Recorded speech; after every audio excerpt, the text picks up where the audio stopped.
Assalamualaikum warahmatullahi wabarakatuh. Salam sejahtera untuk kita semua. Om Swastiastu. Perkenalkan, nama saya Nima Dewa Jiniwati dengan NIM A56125100023. Saya dari Prodi Bimbingan dan Konseling Universitas Tadulako. Pada kesempatan kali ini saya akan menjelas mengenai pertumbuhan dan perkembangan peserta didik. Yang pertama, kita akan membahas tentang pengertian antara pertumbuhan dan perkembangan. Yang pertama yaitu pertumbuhan. Pertumbuhan merupakan perubahan yang bersifat fisik dan bisa diukur, seperti tinggi badan, berat badan, dan ukuran tubuh. Sedangkan perkembangan adalah perubahan kemampuan individu menuju kematangan, seperti cara berpikir, emosional, dan berkemampuan bersosialisasi.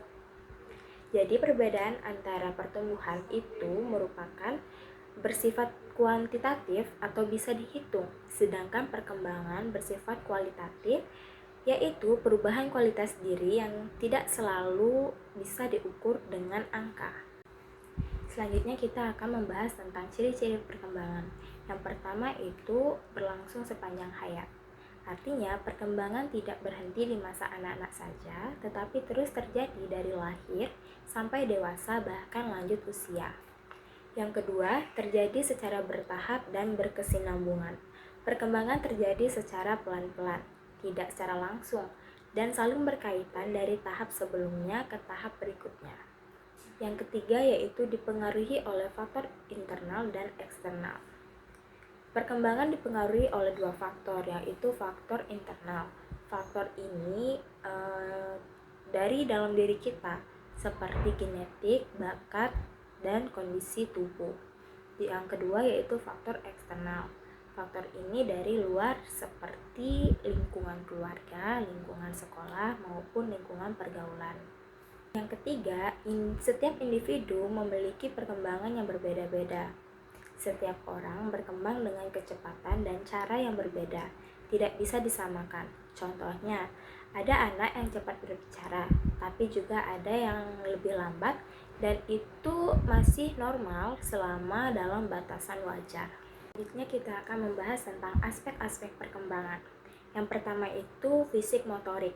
Aspek ini berkaitan dengan perkembangan tubuh dan gerak, meliputi motorik kasar dan motorik halus. Motorik kasar seperti berjalan, berlari, dan melompat. Sedangkan motorik halus seperti menulis, menggambar, dan memegang benda. Contohnya, anak yang awalnya belum bisa menulis, lama-lama akan lancar menulis. Yang kedua yaitu kognitif atau kemampuan berpikir. Aspek ini berkaitan dengan cara berpikir, memahami dan memecah masalah, meliputi mengingat, memahami pelajaran, dan berpikir logis. Yang ketiga yaitu emosi.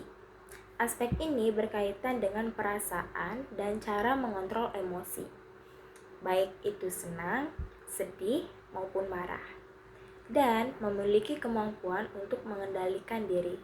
Contohnya, anak belajar tidak mudah marah dan bisa menenangkan diri mereka. Selanjutnya yaitu sosial.